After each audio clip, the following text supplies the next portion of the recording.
So when I got back, Okay. and even though I was a passenger the entire time over there, like they didn't want to let me drive their car, even though I was pretty good last time. When I got back here, I'm in my car and I'm like, I'm on the wrong side of the car. Like, why is the steering wheel here? And then I'm trying to drive and I'm like, I'm freaking out that I'm going to drive on the wrong side of the road, even though I didn't drive there the whole time. So, and I only had one little serving of potato. It was I think they're in a famine. That's why there's a famine's happening. Unless we're past that. No, too soon. We're not past that. You know, the problem is they had only potatoes to eat. Yeah, because of the rich landlords kept all the good food for themselves. Mm-hmm. A lot of parallels. Well, I'm happy here. But do you drive much in New York now? I feel like you don't. We don't talk about you. We don't talk about you driving much. Oh, I mean, I drive to work, and it's like it's awesome because it's like, 20 miles in like 40 minutes. You don't work remote? I thought you've been working remote this whole time. Well, no, 50-50 now. 50-50. Ah. Speaking of lockdown and working remote, what is up, Terry Smith? This live stream is totally giving me lockdown flashbacks. What's up, T Smizzle? Good evening. Let's say hello to people. Who do we got? All right. Live stream. That's not what he's doing. It is. Hey, Steve. Hello. Okay. Hello. Here, Liz is here. Dwayne is here. Laura's here. Pete Tano's here. I think it's Pete Tano. Yeah. Okay. I was like, I see PT, but then I see the Tano in the thing. Petey. What's up, guys? Felix is here. Gracie's here. What's up, everyone? Felix. I like to say his name like Felix. Mwah. Felix. Mwah. Felix, thank you for joining us, and thank you all for joining us. Due to circumstances out of our control, it's actually just me and Alex today. So the show will probably get done in like 20 minutes. Yeah, it'll be done without Autumn and Daniel interrupting us. Yeah. But hello, everyone. Welcome to Fandom Social Live, the greatest live stream on the internet at this particular moment, covering this particular topic. My name is Paul Hernandez, fighter of honor. That's Alex Ronowitz, acting his shoe size. Mm-hmm. Yep. Mm-hmm. Such a great lyric. And if that song came out today, that would be all over those like pre-made Instagram mom Facebook posts, like, ladies, act your age, not your shoe size. Yeah, I can just see it now. But hello, everyone. Welcome in. It's very good to have you all here. It's pretty good. Today we are continuing with the top 75 movie songs. This is episode 3, numbers 53 through 43. You can see the previous 2 episodes on our YouTube channel. I believe they're also on our Facebook page as well. I think it all lives there if you just go to videos, but you can find it. You can actually just Google. Like, I've started to do it now because I am single-handedly, Alex, increasing our SEO value by just typing our name in all the time. If you guys just type in like Fandom Social, and top movie songs of all time, like, we will come up. We're on like the 3rd page. So nice. We're making it. We're moving on up. Moving on up. So we can't we haven't figured out a way to exactly play the songs through and through, but we'll do our best to sing them, or Alex will sing them. I will sing them. Before we do this, Alex, welcome back. How was your trip? My trip was nice. It was nice. I got to spend time with a really dear friend that I've only known on the internet. It sounds like a murder waiting to happen, but it's a friend that I've only known on the internet for like 5 years. It's like 2019. Right. And finally went and spent time, and it was wonderful. And I didn't have a lot of potatoes. And I did go to the Blarney Castle, but I did not kiss the Blarney Stone after. Well, yeah. For people, Alex, that don't know, you spent a lot of time with the Irish, right? So you were. You were in Boston. I was in Boston. I went to a reenactment of The Departed. It was great. I'm the guy doing his job. You must be the other guy. I like the scene with the cop when he's just like, nope. I couldn't. I mean, hey, we don't all have to be heroes. All right. Yeah. So I'm out of here. Well, we're glad you're back. We're glad you had a good time. Just in time for a pretty killer list of tracks. I mean, these are, I think by far, this is the best list that we've had. Like, I mean, I know it's going to get that way as we go down progressively. Yeah. We're going to see more of these songs that are certified bangers, but like as a whole, like looking at this as like an album or like a Kids Bop mixtape, it is so good. It was a very strong showing this time. Yeah, because obviously I wasn't here for the last one, and I saw the song list, and I was like, ew. And this one, despite me being a curmudgeon and me being like, I'm a metalhead, I like metal and hip hop and everything else sucks. Like no one knows like the secret loves that I have in my heart that, you know, that come out every once in a while. And this is going to be an episode where you see some songs that are secret loves of my heart. Okay. Well, let's begin to melt the coldness around Alex's heart so it can grow 14 sizes. Okay. Let's see. All right. Well, everyone, again, welcome in. We're doing number 53 through 43. Very briefly, again, the ranking is based on actual performances on the weekly Billboard Hot 100 chart. Songs are ranked based on the inverse point system, with weeks at number 1 earning the greatest value and weeks at number 100 earning the least. To ensure equitable representation of the biggest hits from each era, certain timeframes have been weighted to account for differences. And these are songs that are released with a movie or alongside a movie specifically. They weren't just like added on to the soundtrack. Alex, I know you've been gone, so I'm glad you're tying it up here. So, all right. And you ready? Make sure 17. That was the number, right? Okay. Anyways, 17. That's from the proposal. Yes. All right. We're starting at number 53 with truly a karaoke gold song. I mean, truly, it is "The Wind Beneath My Wings" by Bette Midler from the movie Beaches from 1988, starring Bette Midler, Barbara Hershey, John Hurd, directed by Gary Marshall. It also won Song and Record of the Year at the Grammys. And Alex, did I ever tell you you're my hero? No, you haven't. I was channeling my Groban. I can channel Groban every once in a while. Wait, but you have to hold your ears like Bette. Hold on, here's Bette Midler. Ooh, you are the hero. This is a beautiful song. It is an incredible song that I didn't realize like how big this song was until I was like going into it. I didn't realize that it won a Grammy, that it's won all sorts of awards. But I also didn't realize that Bette Midler was in this movie.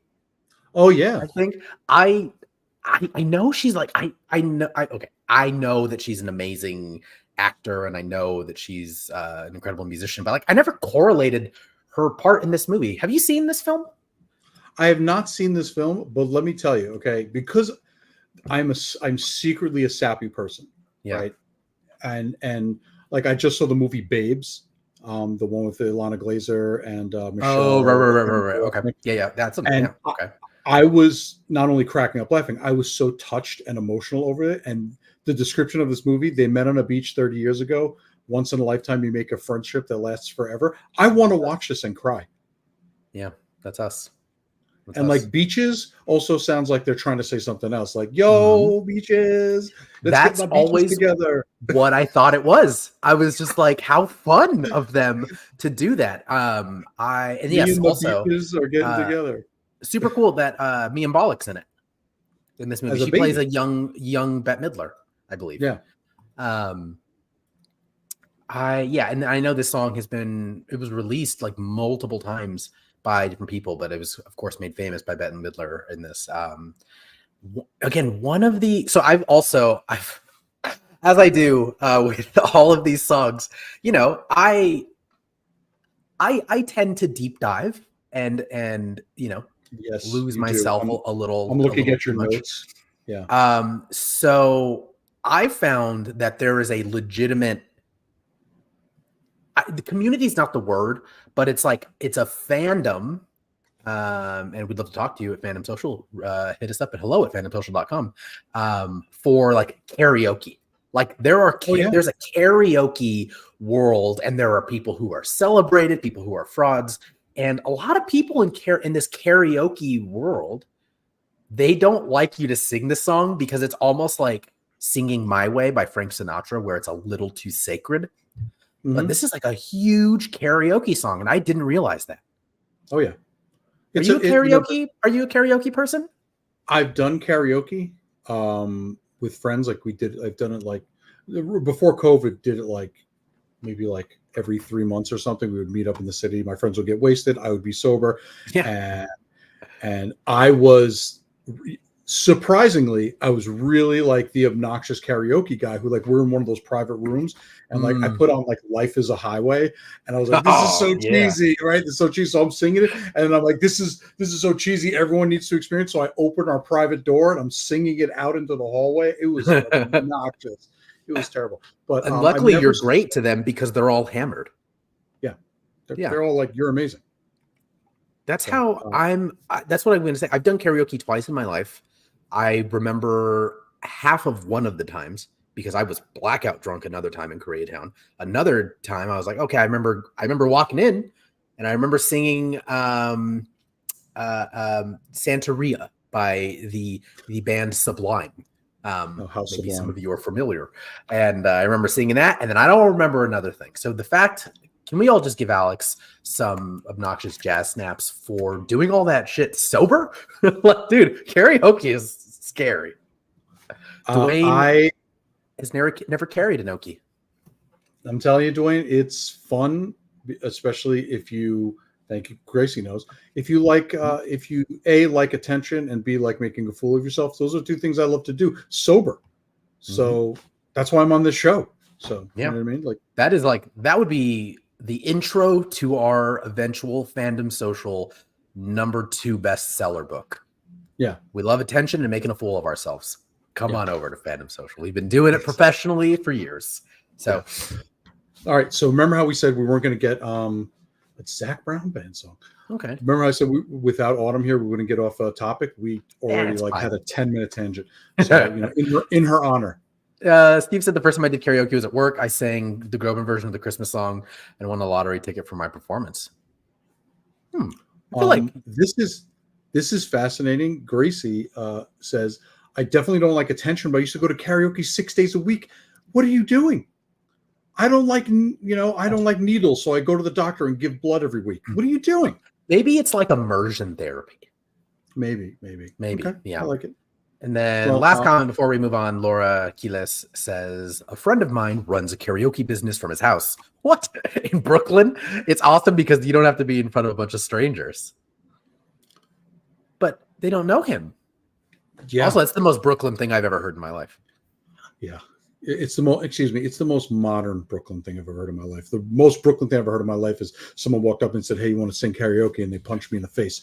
That's Steve Buscemi. They Steve Buscemi'd him. Yeah, exactly. Steve Buscemi'd him.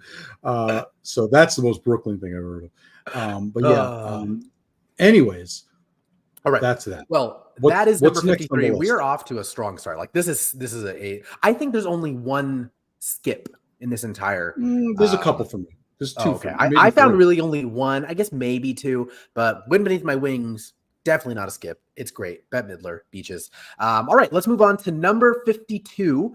Probably one of the most seminal freaking songs of my childhood. It is I Believe I Can Fly by the incredible Bugs Bunny. From Space Jam. From Space Jam. From 1996, starring Michael Jordan, Wayne Knight, Teresa Randall, and director Joe Yitka. This is a 4% on Rotten Tomatoes. No. I just fixed it. It's 44%. So I was reading your notes. I was like 4%. Yeah, no. Not 4%, but this is of course I Believe I Can Fly by R. Kelly. And by who? I told you I was going to shock you. This is an R. Kelly song. I did text our group chat and I was just like, I'm listening to all these songs and I listen to them individually. And then, Spotify does what it does. It's just like YouTube where it just plays a lot of other songs. I didn't realize I was listening to R. Kelly songs for like 30 minutes. I was like, I feel gross.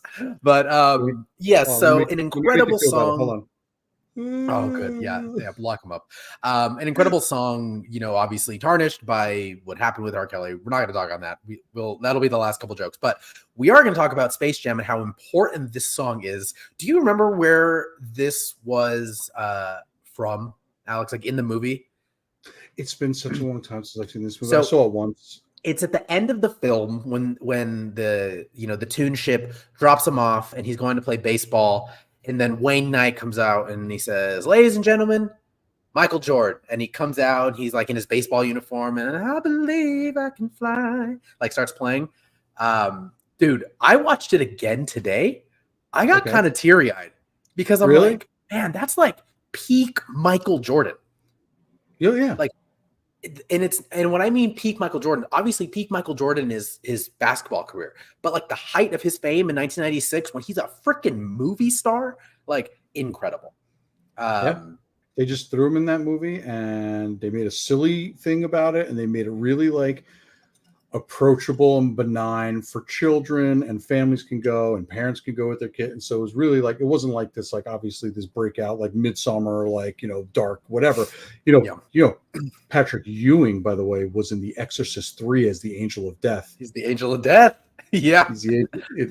So that's like, that's like a serious role, but like they put Michael Jordan in this starring role in a movie that had a crossover and was very, and I watched it once because it was kind of like in that age group where I was like, oh, too cool to watch this cartoon Space Jam movie.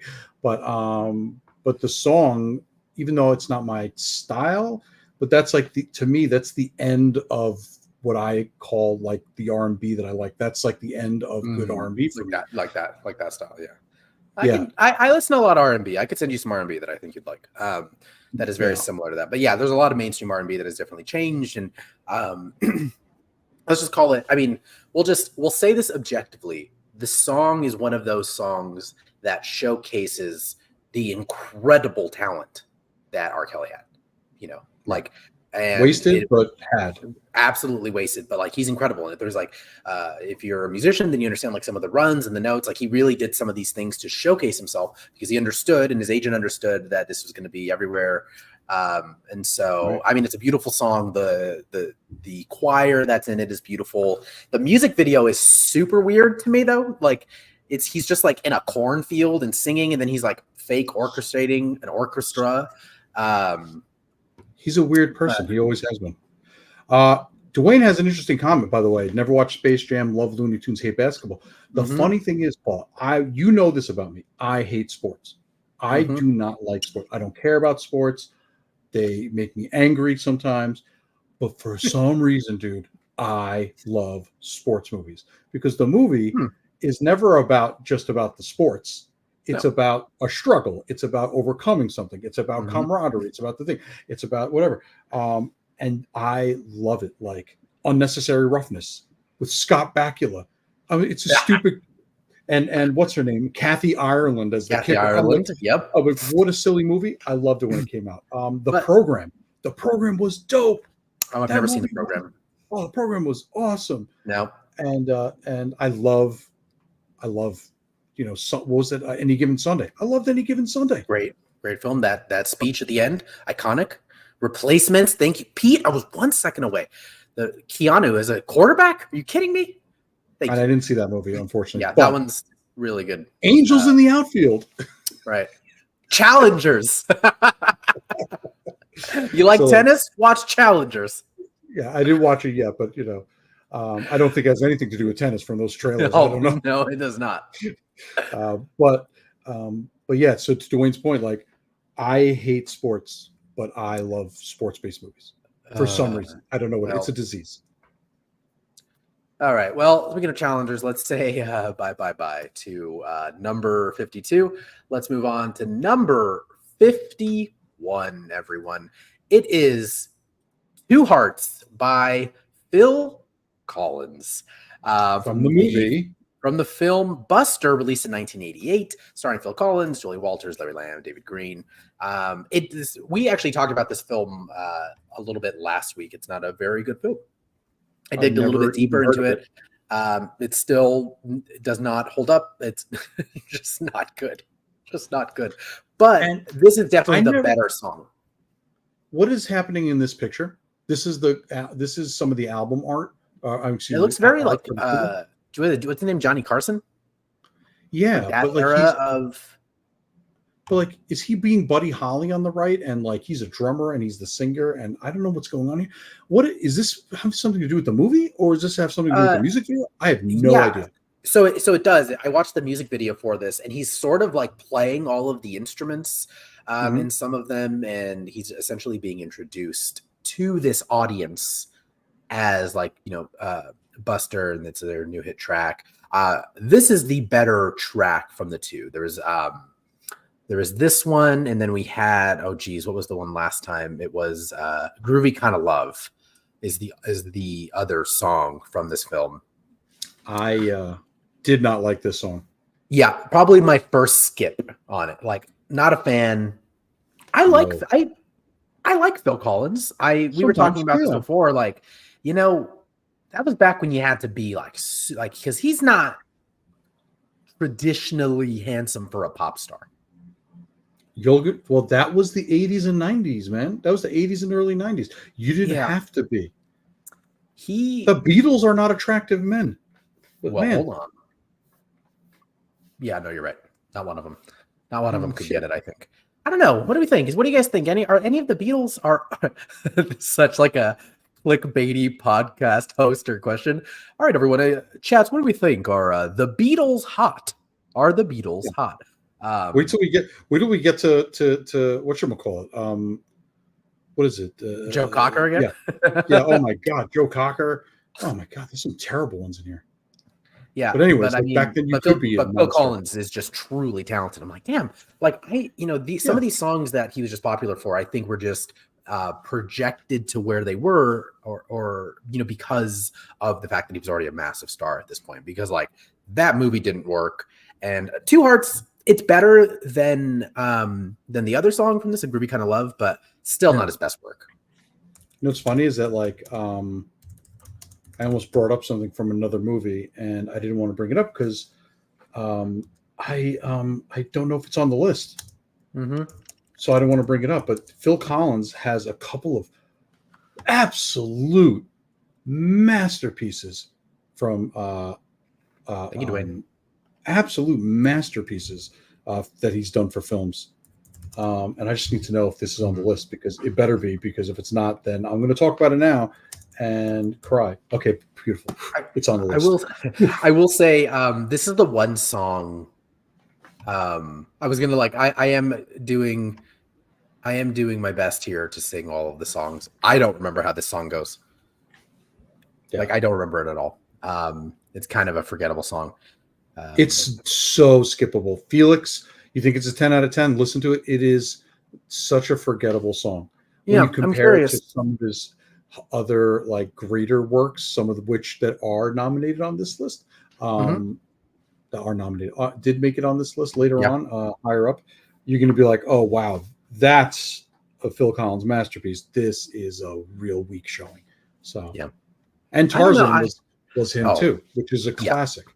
It's I mean that's one of the scores and one of the songs where like if he's not on it, the whole movie is not as good. I truly feel that. The animation could be great, but his soundtrack and his score made that amazing. Yeah. And by the way, I never heard of this movie ever. So no one has. It doesn't even have an audience score because it's so low. But the Rotten Tomatoes score for this, I believe, was it was 57%. It was again just not good. All right, well, let's move on to some of the better songs. I think everything after this is pretty good. That was the one song that I was not a fan of.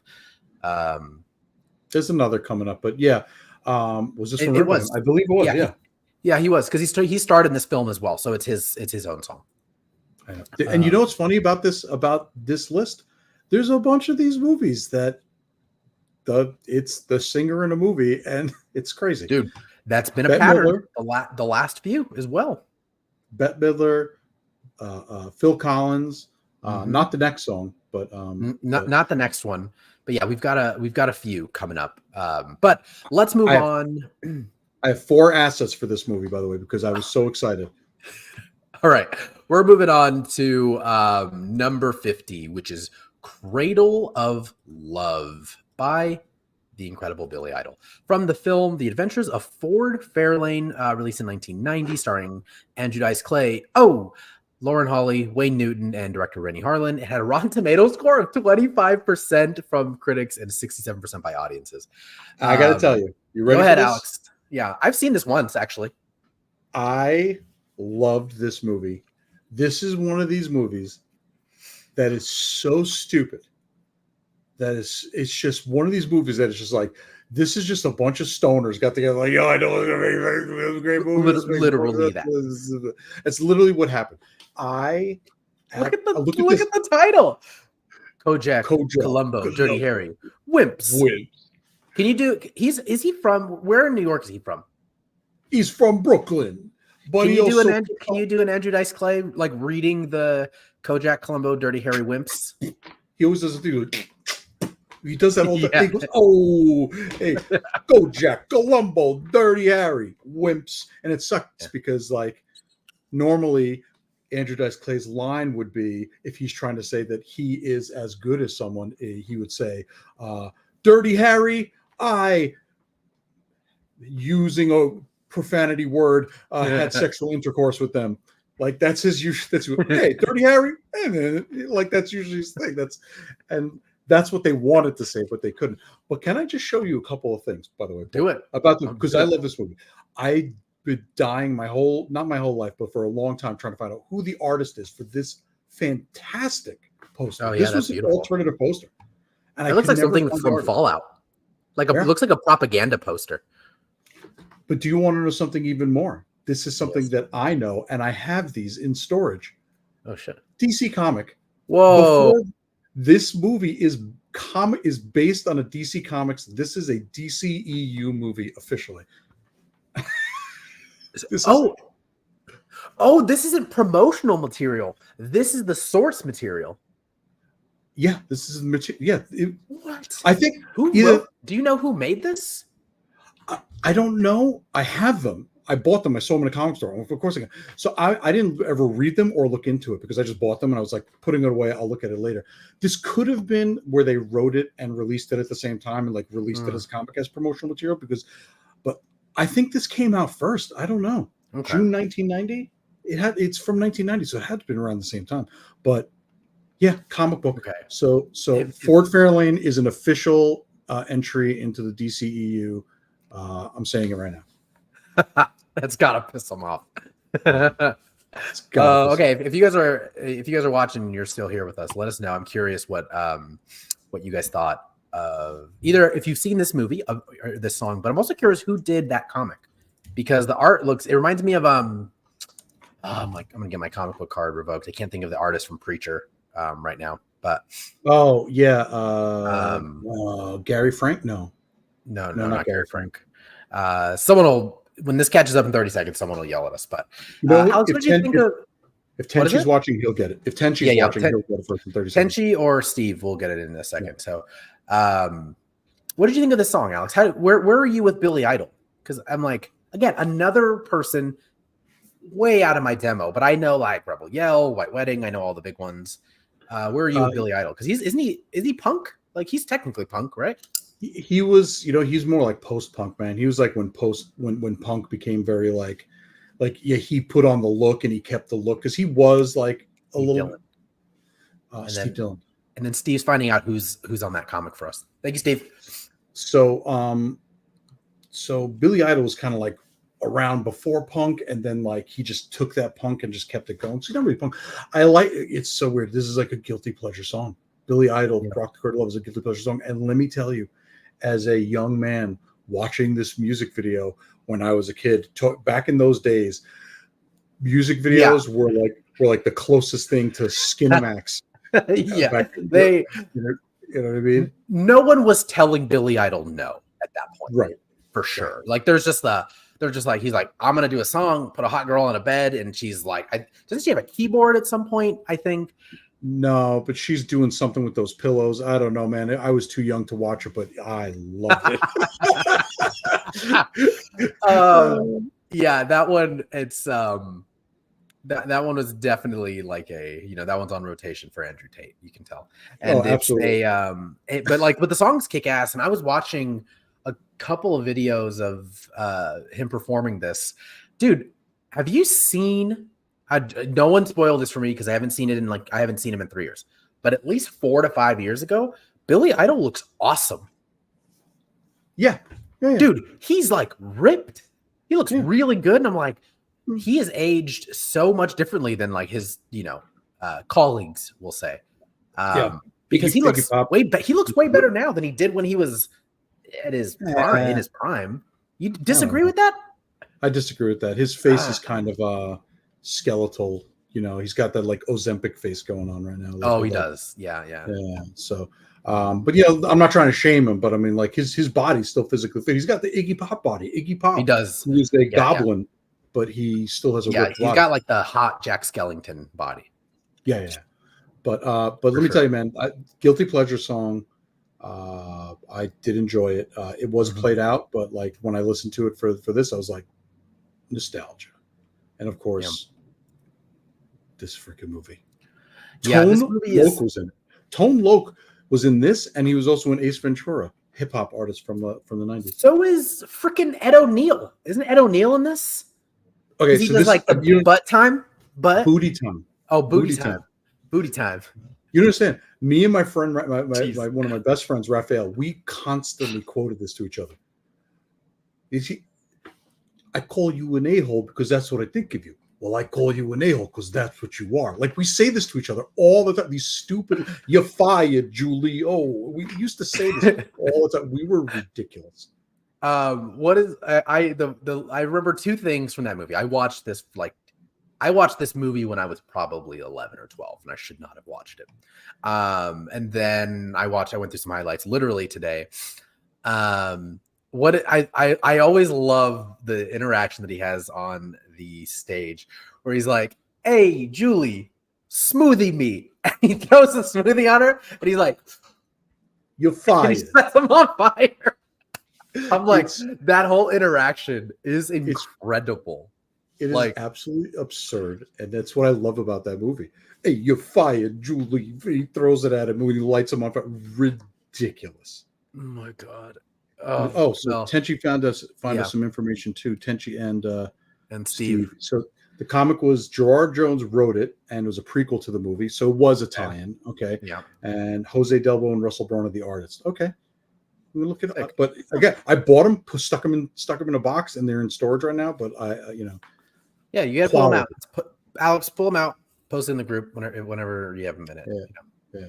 Hilarious. But I do love that movie. Such a good. I mean, it's weird. I don't even know if it's a cult classic because at least in subreddits and places I'm in, like, people don't really talk about it, but like the movie is definitely holds a place like in very particular people's heart. I feel like maybe the way you feel about that is the way I feel about like G.I. Jane. Yeah, maybe. Because I'm like, I remember all like the hey, kick it with the kangaroo, and like just all of like the kangaroos and the terrible costuming. And my cousin used to have that stupid movie on all the time, and I'm like, no one watched it, like, or at least I don't think so. Like, at least no one in my generation watched it. Yeah. But I dropped my guitar. Oh my god, Art Mooney, Art Mooney. Yeah, I could quote this movie all day. My friend Raphael, when he was in L.A., he's walking down the stupid Hollywood Boulevard, and he sees the Art Mooney one. He lost his mind. He's like, "Bro!" He's taking pictures and sending it to me.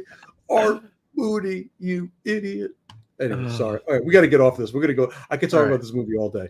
Yeah, let's move on. We're going to number a very different movie, a movie that was crazy commercially successful, even though it wasn't reviewed very well. It is number 49 is the song in our top 75 list. It's Shakedown by the incredible Bob Seger from the film Beverly Hills Cop 2, released in 1987, starring, of course, Eddie Murphy and Judge Reinhold. It had a Rotten Tomato score of 42%. That's like literally half a drop from the first one, but an audience score of 88%. It's an amazing movie. Also, I've never seen the second one, but I've heard this song. I didn't know that it was from this movie, but I've heard this song before. Really? I feel like I never heard this song because to me it was forgettable intro music to action movie from the 80s or 90s. Like, oh, this was 80s, right? Still, right? To me, it was just like forgettable intro to an 80s, action movie. I love Beverly. It's so funny because it's like, it's my thing with Bad Boys. I can't believe I haven't seen Bad Boys or Bad Boys 2 or Bad Boys 3 or Bad Boys, whatever. Yeah, but great. Beverly Hills Cop 2 is awesome. It is I love it, but I hated this song. This song, I couldn't make it through it. Oh, it's not Cradle of Love. Sorry, that's my job. Shakedown. Yeah, it's fine. I have a special place in my heart for Bob Seger. Like, I love it. It was like one of the few artists that like my grandpa would allow us to listen to. Otherwise, my grandpa was like from the town from Footloose, which we'll talk about again. He didn't listen to a lot of music. Like, he just didn't, but he loved Bob Seger. And so, like Ramblin' Man, Gamblin' Man, like I always had that album and I still have that album. So I've always liked Bob Seger and I've heard the song, but I had no idea it was from Beverly Hills Cop 2. I've never seen it. Yeah. But I've seen the first one like 3 times. The second one's good. I really like the second one. I didn't watch the third one and I didn't watch the fourth one, but I watched the first 2. Well, the third one has George Lucas in it, Alex. Yeah, well, you know what? It looks like the second one did too, like a young person. But yeah, I would recommend watching Beverly Hills Cop 2. It is a lot of fun. And it's, Axel Foley doing his thing. And he's got a new movie coming out. So really, there's another Beverly Hills Cop? It's called Beverly Hills Cop Axel Foley. And it's like a new movie. I think it's being released maybe to Hulu directly. But it is. I'll allow that. Yeah, it is a new film. So there will be a resurgence, and maybe the Foley heads will catch wind of this and find out that we love Beverly Hills Cop 2 here at Fandom Social. And if you're joining us, like, comment, subscribe, and hit the notification bell. Yeah, Netflix. I think that's a good idea. Thanks, guys. Yeah, it's Netflix is where it's being released. Thanks, Felix. So, by the way, this is 3 movies in a row that I have. Wait, is it 3? No, 1. So I saw Space Jam, I saw Ford Fairlane, and I saw Beverly Hills Cop 2. I think I'm doing good with actually having seen movies. Yeah, you are pretty good. I was really bad last time. I didn't see a lot of them, but ironically, I've seen Beaches. I've seen Beaches. I've seen Space Jam, and I've seen I think one of the other films, but I'm not doing so great on this list. But yeah, Shakedown by Bob Seger. Great song, great artist, but apparently from a good movie that I haven't seen. But Laura, before we move on, says, I didn't remember this song at all, so I put it on YouTube. Boy, there are a lot of bare butts in that video. There are a lot of butts. Bob Seger loved a butt. Let me just pull up my YouTube account real quick and get it all. We can probably do it off air. Glasses are kind of reflective. So let's move on. We've already gone through 25 songs, everyone. 25 of them through 2 episodes. Dwayne is 0 for 3. He hasn't seen any of these films, and I'm fine with that. The funny thing is, our local curmudgeon, second curmudgeon. He's 0 for 3, but we named 5 movies. So yes. Did he abstain on the last 2? He's like, yeah, I'm 0 for 3. I'm at 1/8 of a fraction. Yeah. It's like math's not math enough. So let's move on to number that was 49. I'm sorry. We're at number 48 now, which is truly a freaking bop. It is Maniac by Michael Cimbello from Flashdance, released in 1983. Of course, starring Jennifer Beals, Michael Nouri, and no one else, right? I don't think Kevin Bacon's in that. I never saw this movie, so I couldn't. Oh my God. I've seen this. You're going to be shocked at the movies that I haven't seen. Most people are shocked by since I'm a child of the 80s. Yeah. So I have not seen it. So I know the song, but I have no idea what this picture is. He's a maniac on the floor. So I don't know if this is from the music video or if this is from the movie. I have no idea what the context is. I'm pretty sure it's just like cover art. I don't think that's in the movie. I don't remember. I haven't seen it in a long time. Hey, we got Dwayne. He's seen Flashdance. All right. So now he's 1 for 6. Because this is 6 movies. I know it's math. It's terrible today. Dwayne, Liza says, "Get your leg warmers." Absolutely. You have leg warmers? No, but I have the gremlin with leg warmers. You do. From the thing with the leg warmers, and every time I look at him, this is the song that plays in my head. I'm not freaking lying. Excuse me, there's my curse. That's okay. You get one. I am not lying. That is the song that plays every time I see my little leg warmer gremlins. This is going to be TMI, but we, as people who've hosted the show, and you guys have been watching us for years, we've overshared tons. But I wish we could play it. I want to play it because it's so iconic. But I was showering, right? And so I'm washing my hair and the water's coming down. And I did this thing in the shower because it just feels right. Truly. It feels right. Yeah. It just makes my knees move, man. It's such a great song. And it's just that intro synth. Man, I mean, is there anyone out did anyone here do any I feel like because this was released in 83, so between 83 and 85, there had to have been school performances where people were just doing their local talent show to this. I even remember watching an episode of Growing Pains, right?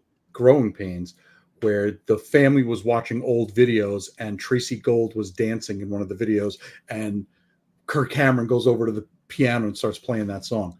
I was like that song gives me so many memories. You know what I mean?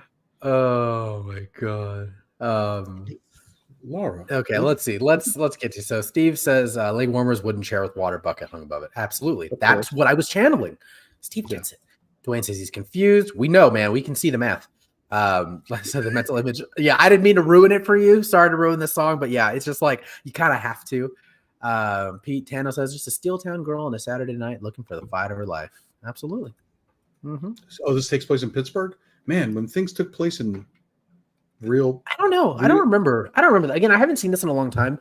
I used to have an English teacher named Mr. Szyminski. Shout out Mr. Szyminski if you're watching this. Weird dude, but in hindsight, I should have appreciated him more because he just would put on movies constantly when he was grading.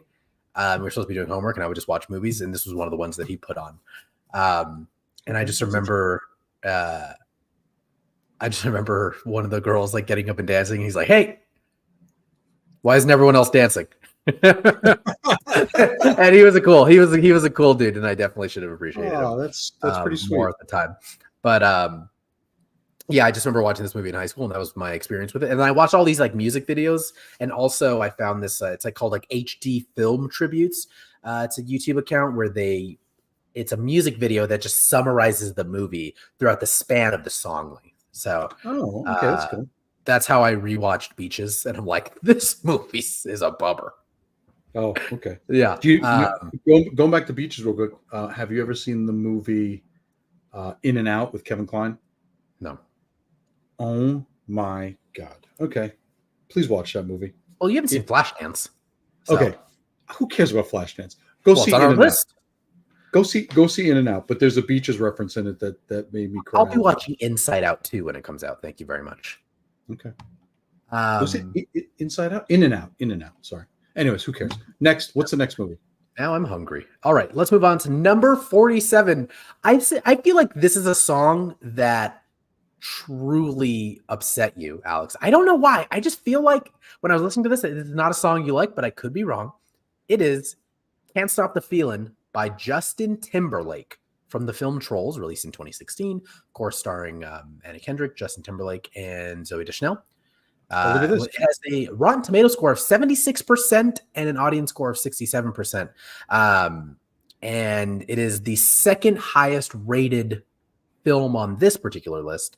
But do you know? Did you like this one, Alex, when you listened to it? To me, it was okay. I do like Justin Timberlake. I really do think that Justin Timberlake is a talent.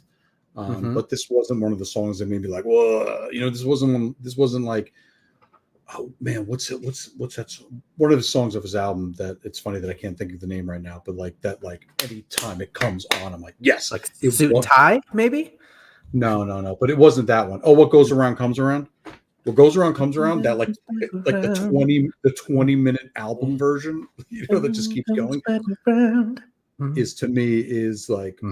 Just an amazing song. So this doesn't reach even close to like the heights of some of my favorite JT songs.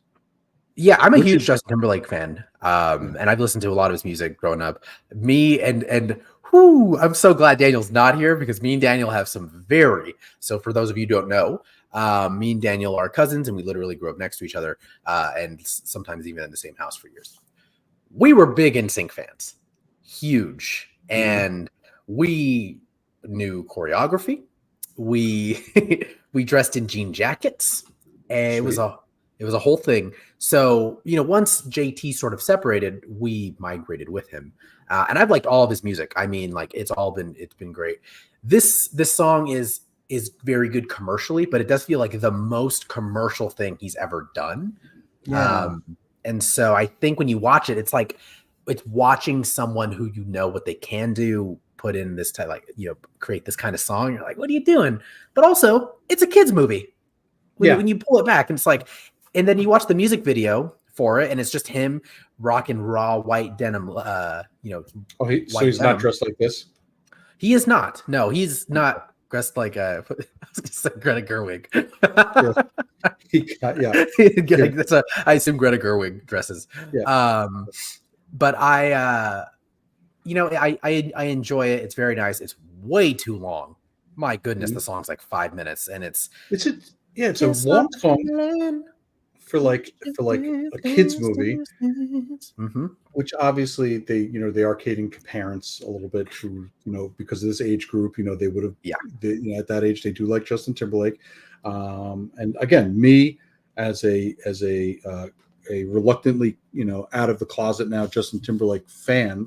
Now that everyone knows that I do love Justin Timberlake.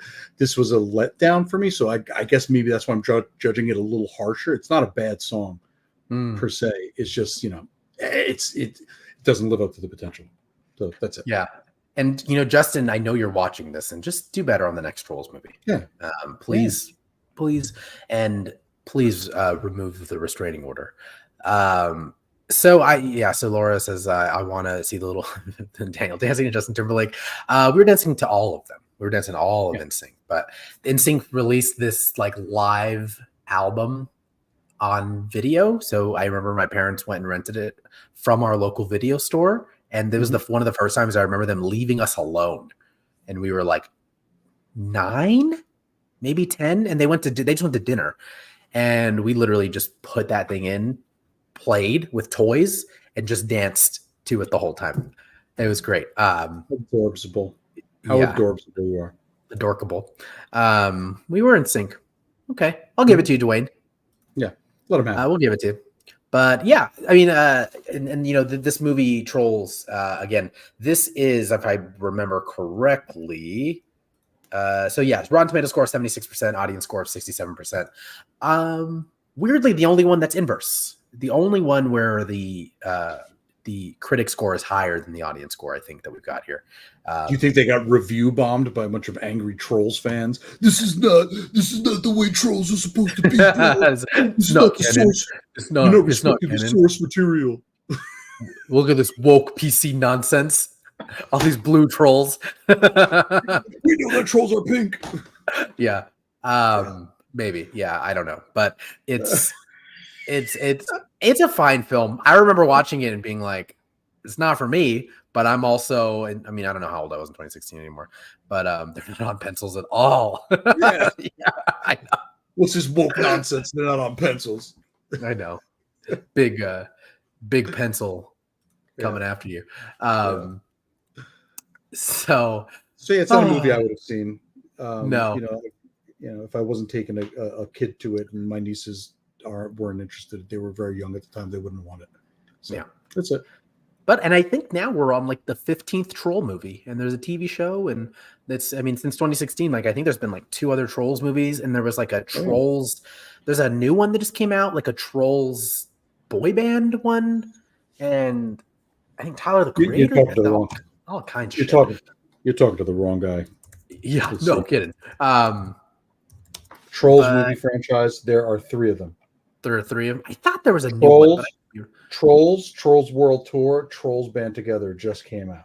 That's the one I'm thinking of, Trolls Band Together, and it looked terrible. But again, it's a kid's movie, so I feel like is the one that's going to be on TV. No, there's 7 seasons of Trollstopia. Yeah, I knew there was a show. Suck it, Game of Thrones. Yeah, they're coming for that ass. Yeah, and their season 8 is going to like make sense and be really good, and then George R. R. Martin's going to be like, I should have written Trolls. Yeah, they're gonna be like, I don't know. I just feel like we lost sight of Floopy's direction in the 8th season, and it feels like they went off script from the lore. I also want to say that when you one of my favorite things to do now is because I not to brag, but I updated to YouTube Premium. So no commercials. That has nothing to do with it. I just wanted to brag. But I like to go into the comments of all of these, and every single comment is like, which one of you legends out here is still listening to this in 2024? I'm like, it's a song. It's playing everywhere. And I kid you not, that exact comment is everywhere. It's on every single song. I was listening to some other music, and I was listening to some Childish Gambino. I was listening to This Is America, and that came out like 2 or 3 years ago, and someone's just like, are there any real fans out there listening to this now? And I'm like, that was 2 years ago. Anyways, geez. That's only 2 or 3 years ago? I feel like that song was like 8 years old. No, it's not. I think it came out during the pandemic. 2018, bro. This Is America came out in 2018? 2018. I was like, you are crazy. You're saying 2-3 years ago. Oh, jeez. It is literally the 6th anniversary of that song was last week. Oh my Came goodness. out on May 6, 2018. You lunatic. What a crazy synchronicity. I've been like just listening to that. Like I also, God, I'm just getting deep into the YouTube hole, and we're definitely off topic here, but I am starting to find all like the little niche corners of things where like I watched it. If you guys haven't seen that music video for that, and this is nothing, I'm so sorry. This has nothing to do with such a good our video. topic. But it's an incredible video in the sense that it is like incredibly provoking. It's shocking. It has a message. It has several layers beneath those messages. But my favorite thing is watching people react to this. And there's always that one scene in the beginning of This Is America where like when the na na na na na na na na oh no, and then like it's like This Is America when like that comes in, and the way that that's introduced, if you haven't seen the video, is very shocking. And it's watching all of these people react, and now I'm watching music video reaction. I'm like, oh, I'm too deep into YouTube now. You got to watch reactions to people's reactions. They make those literally that is a subgenre, and it's incredibly frustrating. It's like those people. It's like those people who you see someone talking, and they're like down here in the corner, right? And they're just like. It's what is going on. It's like, oh, Jesus. And yes, Laura, he did just put out a new album. He's going on tour. I'm hoping to be back home in LA by the time his tour is out. So I'm definitely going to go see that. I love Gambino. I've seen him a few times. Next movie. Let's do the next one. Okay. So we're on to number 46. We're almost done here, everyone. We are talking about number 46. This is St. Elmo's Fire, Man in Motion by John Parr. This was from the film St. Elmo's Fire from 1985, starring Demi Moore, Rob Lowe, Andrew McCarthy. It has a Rotten Tomatoes score of 42% and an audience score of 67%. Have you ever seen this? I've never seen this. I've never heard of this movie. I've heard of this movie because I know the song. So I've heard of this movie. I have never seen this movie. I have no idea what it's about. I don't watch Brat Pack movies. I don't. I've seen maybe 2. Yeah. Maybe 2. And I had to download like He Belongs. This song, He Belongs on the soundtrack. Look at his hair. Look at these people. He belongs. Yeah.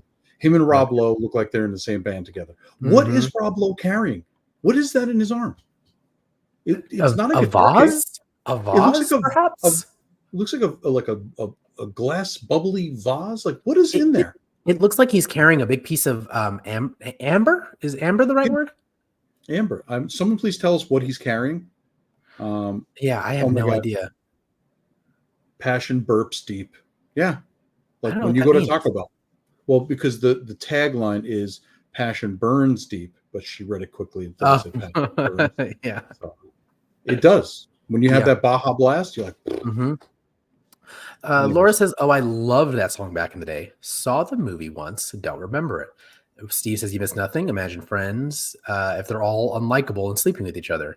You just described Friends." Steve said, "Saxophone? Yeah, probably." I feel bad, guys. Again, that I haven't seen so many of these movies, but I think it goes to prove how much more important some of these songs were than these films, and they were just like a vehicle to promote them. But yeah, I don't remember this movie. I remember the tagline, I believe, when I was looking it up, was just like it's just a bunch of friends who they're like just graduating high school and like figuring it out. What it is, like a group of friends just out of college struggle with adulthood. Like, it sounds like someone is pitching a CW show in an elevator. But like, that's literally everything. Everything is a bunch of it's terrible. It's I don't know. People love these Brat Pack movies. I'm sure if Autumn was here, she would tell us how amazing it is because we know she has the best taste in everything. But you're not here to defend yourself. Burn. But yeah, it was just an uninteresting movie. The song, though, because we're here to talk about the song, it's a pretty banging song. It is a pretty good song. Yeah, it definitely gets you going, 100%. Yeah, and I don't know John Parr either. Like I listened to a couple of other songs. I was like, I don't know any of this. Then I circled back to St. Elmo's Fire after listening to 4 or 5 songs. And I'm like, this is your best song. I mean, of a very small, sample of his music. I was like, this is probably the best going to work. So by the way, St. Elmo's Fire is a rare weather phenomenon that occurs when an electrical charge builds up around the tops of masts during storms, producing a bright blue or violet glow. It's named after Saint Erasmus of Formian, also known as Saint Elmo, the patron saint of sailors. What that has to do with anything we've heard in the description of the movie, the poster, the song, I have no idea. None of maybe they're all like the upper crust, and there's a fire burning up there.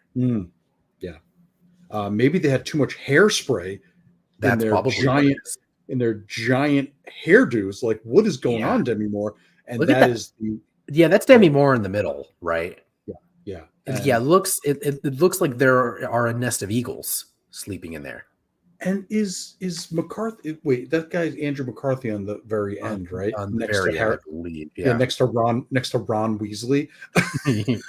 What is happening? What are his pants? In between? So not this one immediately next to my finger, but the guy like right over. That's Judd Nelson. So there's Andrew McCarthy, that's Ali Sheedy, then Judd Nelson, then Demi Moore, then Emilio Estevez, then Emilio Estevez.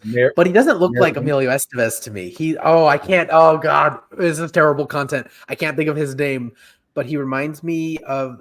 I think he's from Austin Powers. I can't. Oh God, he's British. The British guy from Austin Powers. Yeah, shut up. Plays Basil Exposition. Oh geez. I can't think of it now, but he is. It'll circle back to me and I'll post it in the group. But it is just like absolutely. Maybe Michael York. Am I thinking Michael York? Michael York, who played Basil Exposition. Yes, that's Michael York. Okay, yeah, that's exactly who he looks like. And I was like, whoa, is this like I just always thought that dude was old. No, that's also not who I'm thinking of. Yeah, I was gonna say that looks nothing like Michael York. That's not Anyways, who I'm thinking of. I'll figure it out. Great, This is great we content. need to. Yeah. Also, Alexa says I can't take the word Elmo seriously. I agree. I don't care Elmo who's takes saying it Elmo. seriously. Yeah. I also again in the YouTube comments, someone mentioning he's like, I don't understand what like Street Elmo means. They're like, what is Street Elmo? And they're like, it means saint. Like it's saint. Like the person didn't correlate that like ST is saint. And they're like Street Elmo. They're like Street Elmo's fire. And there was a bunch of like, because the internet is fantastic and the person was just an idiot. They like commented like everything. They put out false information about what Street Elmo fire means. And they were saying that it was it's in reference to Elmo the puppet being he's like his person was accidentally set on fire in his apartment after leaving candles on too long. Someone's like, that's crazy that they wrote a song about this in a movie. It's like, oh god, they gaslit this person. Oh geez, it's great. They deserve it. I don't feel They do bad. deserve it. But oh Jesus. In conclusion, surprisingly, because for the person who doesn't like anything, I found this song to be very, very enjoyable. So yeah, that's my conclusion. I never saw this movie. I never will see this movie, and I can live with that. Probably not. All right. Well, let's move on now to number 45. Very popular song from a pretty popular artist. It is number 45, Kiss by Prince and the Revolution from the film Under the Cherry Moon, released in 1986, starring, of course, Prince, Jerome Benton, Kristen Scott Thomas. Also, one of Prince's earliest directorial debuts. The film itself, as with all of his films, is pretty terrible. It was not great. It was released again in 1986 after like a string of different films that he was doing. He was on his Elvis, on his Elvis time where he was just like putting out a bunch of movies like every single year. And this had a Rotten Tomato score of 35% from critics and 67% from audiences. Like this poster is banging though. It is. I don't know what it's about. I do like this poster. I will say that. So the film is about, I think it's like Prince and that other guy are scam artists and they're trying to scam her out of her money. But Prince, no, not Prince, the guy down there accidentally falls in love. Like, he ends up falling in love with her and doesn't want to scam. So now he's got to keep his secret from her and he's got to fight off Prince, but he still wants the money. Does it take place in the 1920s? Because this is like Art Deco, like really cool, like jazz looking.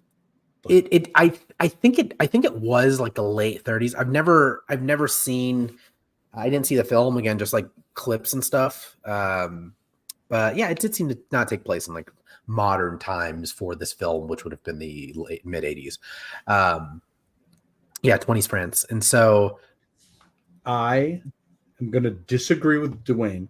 He is my nemesis when it comes to this. I absolutely love this song. I live for this song. Act your name, not your shoe size. I act my shoe size. Act your age, not your shoe size. I act my shoe size, which is a 12, by the way, for people trying to guess my shoe size. It's not a 10. It's not an 11. It's a 12. Yeah, and he says it's women. Women, not girls. Women, not girls. Which it was a direct shot at another person on our list, R. Kelly. Women, not girls, rule my world, R. Kelly. And this song, also him saying like, it's just such a Prince song to me, where essentially the entirety of the song is Prince just saying like, if you can do that thing I like, I don't care what you look like. It doesn't matter to me. Like as long as, and he says he doesn't want you flirting, doesn't want you talking dirty. He just wants you to be his girl. I like how he says I can undress myself. Like I can imagine Prince being like, do not touch the silk. Yeah. These buttons are made out of bone. These are whalebone buttons. Please do not try to unbutton. Yeah. But this song is pretty funny to me. I do love, of course, when I'm singing it, I'm getting really into it. I'm like, when he just starts wailing like a screaming banshee. At the end, yeah. I'm like, yeah, man, you get it. I can just scream like a lunatic. It's like, Are you okay, man? What's going on? Reminds me, did you ever see the Eddie Murphy Saturday Night Live skit where he was James Brown? Oh, maybe. It does sound familiar. Hot tub? No, I don't think I have. Doesn't sound familiar. Jesus. Paul, what? I'm sorry. I'm just going to put this in. You just have to send it to me. I'm going to send it to you. I just need to write myself a note. Send Paul James Brown. Yeah, again, another song propelled by an artist who's like, this song is iconic to me. I also didn't realize that it was from like Under the Cherry Moon, a movie that I'd never heard of. I thought it was. Yeah, I was like, this is just a song. That's amazing. I didn't realize how much of his music was predicated on a lot of these films, being released, and definitely one of the to me, one of the most iconic. I think for me, and my top 3 favorite Prince songs of all time. But yeah, again, I don't know where it plays into in the film because I probably will never watch this movie. I don't have the time. But it lived way past the film and the film's potential for sure. Yeah, it has soared past it. Because again, I thought this was just. I was honestly shocked to find out it was in the movie. Alex has known everyone, by the way, is send Paul James Brown hot tub. Yeah, that's my note to myself. No spaces or gaps. Yeah, I love it. So I'm just copying the link. I'm gonna send it to you now. All right. But anyways, this song again, Prince and the Revolution, man. Like, not just a great soundtrack song, one of the greatest Prince songs. So, and then just also like transitioning from one beat to the next, just the kiss. Like, I'm like, damn, dude. Like he just knows. Like, god damn it, it's just such a good song. One of my probably, and also my top 3 of the list we've had so far. I'm just getting into it, man. Just thinking. I'm just thinking about how good that song. All right. Well, enough. Because we have to move on to 2 more songs that I think are going to take us another 25 minutes to talk about. Because Dwayne is absolutely. I was just thinking this, Dwayne. He says, looks like your 20 minutes is going to be 1 hour and 20 minutes, but it's cool. Thank you. All right. Well, that's what I had said.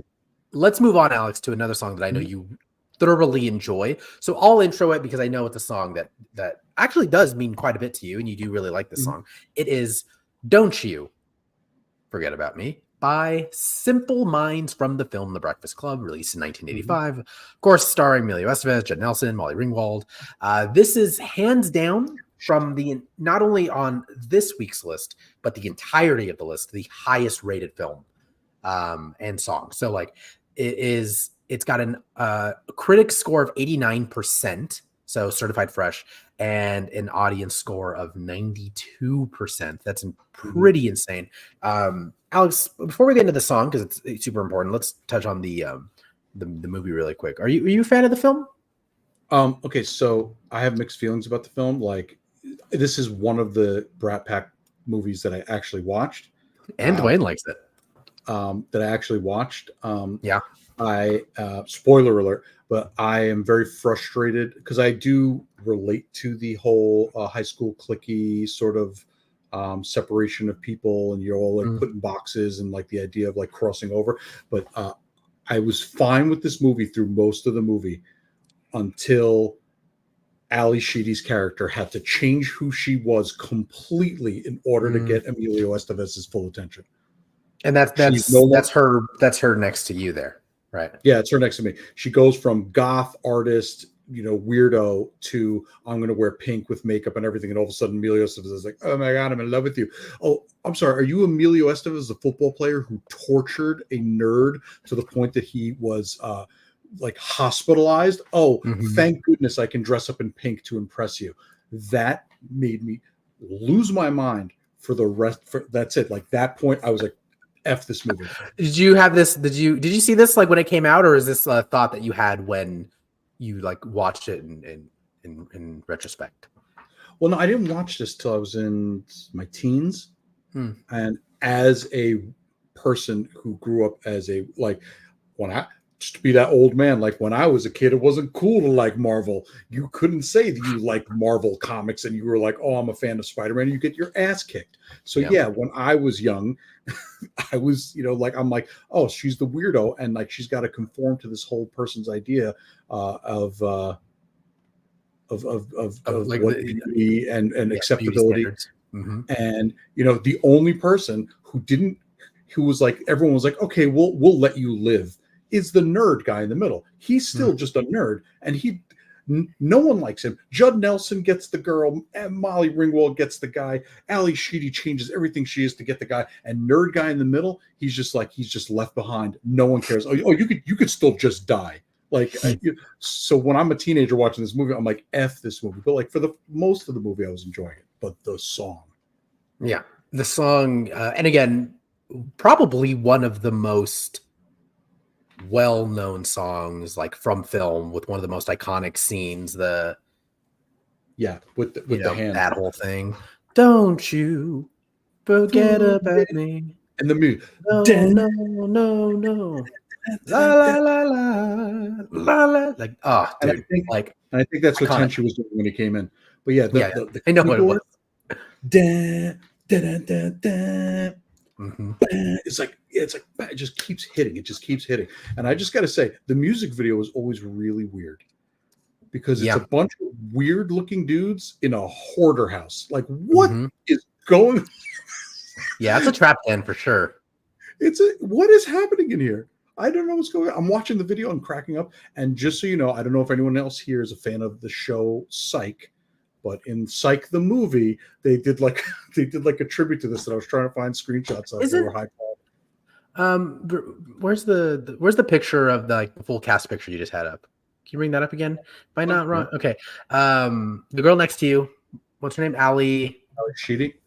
Isn't she also in Psych? Is she? I don't even know. I think she plays his. She plays Jake.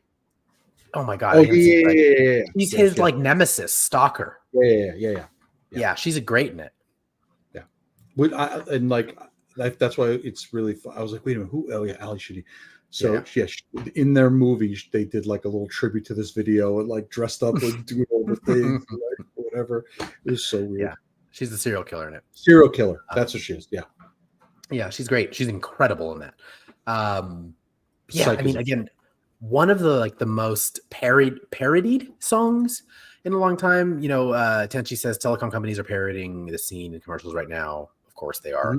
Pitch Perfect did do a mashup of it. And yeah, I mean, I've seen it everywhere. Like, it's so funny now that it's something that like Gen Z or Gen Alpha, I think, I don't know what the age bracket is, but like they're sort of like catching on to this like trend. And I think there's very few films that I say this about, but I do think this movie is like a must watch. Yeah. Even in the sense of like so much of film that we've seen and like its correlation to music and its correlation to character progression and its correlation to moments that are like memeable, they can attribute that to this film. And like that like last moment at the end there, I remember what it's been parodied like everywhere, but I remember watching I can't think of the director's name right now. Is John Hughes? No, did John Hughes do Breakfast Club? Yeah, Hughes. Hughes. Yeah, and talking about how like he knew that movie, that scene was going to be, copy and pasted everywhere to be copied. Yeah. And I'm like, essentially doing the memeable marketing ahead of its time, and that played into the music. And he's like, I knew that song would be popular because he was a fan of Simple Minds at the time. So it was like perfect. It's such an interesting song and movie mashup that like it was just created like one for one. There's like a symbiotic relationship is what I was getting into. Because otherwise, I don't know any. You could put a plasma sword to my head, Alex, and I could not tell you another Simple Minds song. But I could probably do this song word for word like a karaoke if I'm 3 whiskeys in. I don't think Simple Minds knows another song that they've ever done because no one ever asks them to play anything else when they show up. Yeah, it's like Billy Joel, just do Piano Man. Yeah. I made that joke last week. Didn't land either. So Yeah, Yes. again, an incredible song, and a one that you were talking about before this, Alex, that you truly love this song. Yeah. So I really wish it was higher. I wish it was number one, but I can't get everything I want. Mm-hmm. All right. Well, everyone, we have come to the end of our list with a very popular song that, again, Gen Z and Gen Alpha have gotten a hold of it. There's like a Dolly Sance happening right now where, she's always been this incredible progressive person, but like this song specifically, maybe because of the way that we are all working ourselves, 9 to 5. It is number 43, 9 to 5 by Dolly Parton. From the film 9 to 5, starring Jane Fonda, Lily Tomlin, and Dolly Parton. It is a Rotten Tomatoes score of 69% and an audience score of 74%. Pretty balanced there. But again, such a clippable. God, I hate saying this because it's a pretty impressive song throughout. But like working 9 to 5, just trying to make a living. Like, oh my God, like iconic. Like everyone knows that song. Yeah, and I'm like, I'm working 6 to 4:30, and I won't die every morning. And like, there's that meme I sent you earlier that was like, I'm working 8 to 5. Dolly, please help. Please tell me what to do. That's so funny. Yeah, we can blame. I was going through my own memes, and someone was just like, I'm here for the Dolly Parton Howard Hughes beef. Where Howard Hughes is responsible for the modern 9 to 5s, 5 day a week, and she's just like, Dolly Parton taking shots at Howard Hughes from the grave because I do really enjoy this song, and it's like it really is an important song. Like if you get past like the Dolly Parton of it all and like the kitschness of the song, like she is saying something important. And she wasn't always Dolly Parton. Like I think she used to work at like carnivals, she worked at grocery stores, and so it's coming from a place of truth, and telling people that like we work ourselves. Being a woman in the modern workplace, obviously the movie, it's it has not gotten easier, and it was especially harder back then. So it's it was a statement. You know what I mean? And Dolly Parton's always been good at making a statement, and she's also good at being in ridiculous movies. I know this won't be on our list at all, so please, everyone, I beg of you, dear human beings of the world, see the movie Rhinestone. That's the 9 to 5. See the movie Rhinestone. I don't know why I brought it up. I'm sorry. With Dolly Parton and Sylvester Stallone. Oh, geez. Dear God. Please see this movie, everyone. Paul. All right. I'm looking it up. Liza, Steve, Pete, Tenchi, Dwayne, Gracie, Felix, everybody who's Alexis, anyone who's watching right now and anyone who watches this afterwards, please, I beg of you to watch this ridiculous, horribly absurd movie. If you're curious, everyone, I'll read you the description. Oh my God. A country music star must turn an obnoxious New York cabbie into a singer in order to win a bet. So that's Rhinestone. It was released in 1984. Under 2 hours. It was directed by Bob Clark. Oh, who did A Christmas Story? Same guy who did Christmas Story did this film. This movie is ridiculous. Felix, I got you. Dude, let us know. If you watch this, Felix, please post a review in the group chat. Me and Alex will go live and read your review live. Please, I seriously, I beg you.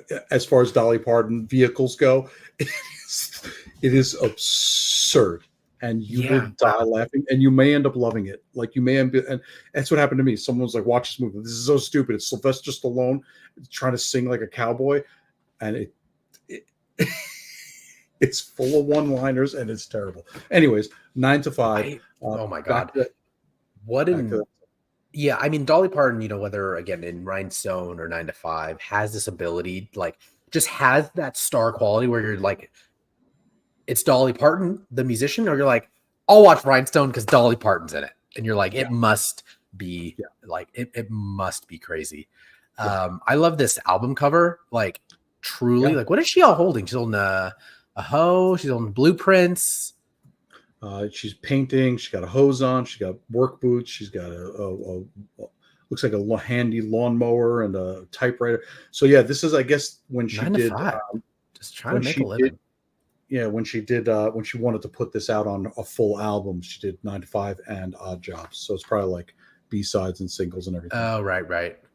I also love, it's got one of the freaking hardest piano intros ever that I feel like I was listening to, and it's like bum bum bum bum bum bum bum bum bum bum bum bum bum bum bum bum. I was like, yes, Dolly. I was like, dude, I was listening to it and I was like, I forgot how I was listening to it really loud. I forgot how freaking good it was. And I was like, no wonder Dolly Parton was like just really giving it to the man, because I was like, that I would go to war with that piano soundtrack. Okay, Dwayne, that's the point. That's what's amazing about it. That's Alex, everyone's not like us where they can hate watch movies. It's not even a hate watch. It is I don't know. Delightfully absurd. It is so stupid. And that's part of it, is that Sylvester Stallone looks so stupid dressed as a cowboy, and he's doing it like, cowboy. Like, dude. Yeah. Pour myself a cup of ambition, man. Like every morning. Except tomorrow, because I have a blood test. I don't know if Ambition is a sponsor, but we'd love to have you sponsor us. Hello at fandomsocial.com. We talk sponsorships. Yeah, again, a great song. Also, like a really good song, I think, to kind of leave us at the middle point here. Yeah. Because we all are working 9 to 5s as well, and we keep pretty busy. So that's our list, everyone. That's our list for today. I'm gonna burn through them super quick. We've got Wind Beneath My Wings by Bette Midler, I Believe I Can Fly by Bugs Bunny, Two Hearts, Phil Collins, Cradle of Love by Billy Idol, Shakedown, Bob Seger, starting at number 48 here, Maniac by Michael Cimbello, 47, Can't Stop the Feeling by Justin Timberlake, 46, St. Elmo's Fire by John Parr, 45, Kiss, Prince of the Revolution, 44, Don't You Forget About Me, Simple Minds, 43, Dolly Parton, 9 to 5, from 9 to 5.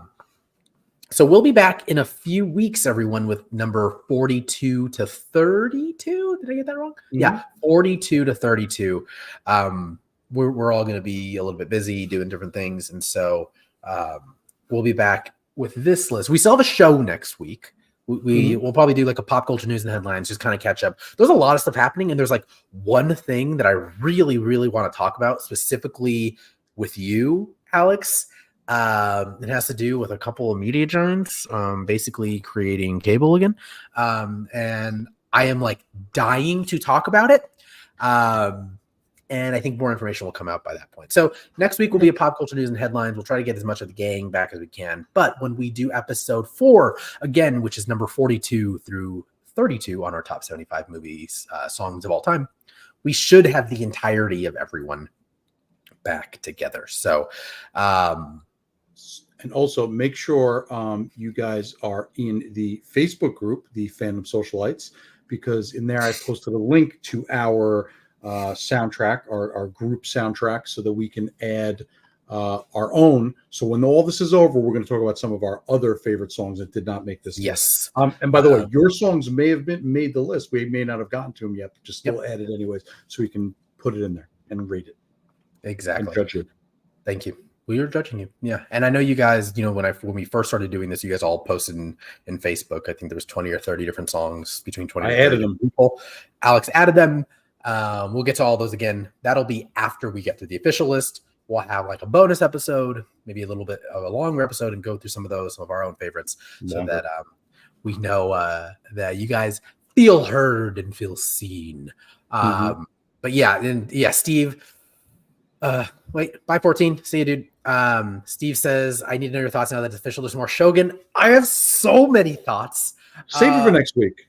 But we will save it for next week, everyone. Maybe we're going to do like a longer episode. We'll go through some of the pop culture news and headlines, because I think there is a lot to talk about that is happening in pop culture right now. There's been some castings that's kind of making me excited for Marvel again. But I know Alex is gonna roll his freaking eyes at me. I can see, I'm like looking directly at the camera, so I can't like see Alex. I can see him being pretentious. I saw the casting that you were so excited that you're so excited about, and I'm still like, oh yeah, but it's still a Marvel movie. So. I know. No, we're not doing this right now. God, Okay, this will be a 2-hour episode. True. But we have a lot to talk about as far as pop culture news and headlines goes. So we'll take a little break from this. So you guys can get out your cummerbunds and wingtipped shoes and shirts or whatever for episode 4, because we're coming down the home stretch, and hopefully by then we'll figure out how to play the music live without getting our string taken down. But until then, thank you all so much. Again, we are over 200 subscribers on YouTube. That's pretty crazy. Like I do think it's pretty crazy. So, and we can see that almost all of our 200 subscribers have the notification bell activated. You guys like most of the videos, but again, send it to whoever you are. Get your nana, your papa, your dentist, your ornithologist, whoever, and take their phone and get them to subscribe, because once we hit certain milestones, our new partner Alex, I did tell everyone, who is going to sponsor the show and is going to act as a partner. It's Inside Editions. Our friends over at Inside Editions are deciding to sponsor Fandom Social. Big mistake, huge, but because of how much you love us. And we are very, very, very, very excited to get some stuff in. They are actually sending some stuff to me. I made a mistake, and they're only sending it to me. But we're going to review it. We're going to give it away. We've got a YouTube giveaway happening as soon as I get that stuff, so we can show it off. We're going to do a live YouTube giveaway. I think it's only fair to do that because you guys watch every week, and that's how we want to do it first. Once we get to 300 people in the Facebook group, we'll do one in there. We're only like 4 people away. So just invite people in if you can. Once we get to 300, that'll trigger another giveaway. We're going to be doing reviews, get first looks, maybe bring some people and some creators and designers on. We're doing a whole thing with them. So super, super excited. We are very, very eager to get some of this stuff into your hands and then show you guys some cool stuff. But and I'm going to talk about all the stuff that I bought. So when we get Inside Editions on here, I'll be like, hey, you couldn't have done this before. They will not reimburse you. They won't. Yeah, they won't. I just got 3 more books in the mail from Dune. I know you did. I was like, maybe wait a little bit, but I know you. So, thank you guys so much as always. Have a wonderful night. Enjoy your 9 to 5 tomorrow. Or no, if you're like me, I'm currently looking for work. So if you know anyone that needs, their shoes shined, or I can do the worm sometimes, let me know. But thank you all. Thank you, Alex. It's good to have you back. I appreciate you acting your shoe size. Not acting your shoe size, or acting your shoe size. Oh, you're like a size 11. That's old enough. 12. Okay. Well, women like girls rule my world. Kiss. All right, everyone. Thank you so much. Like what you love what you like, and don't be a jerk about it. Bye, everyone. I couldn't think of anything clever at the end there. I should have ended it with like what you love what you like, and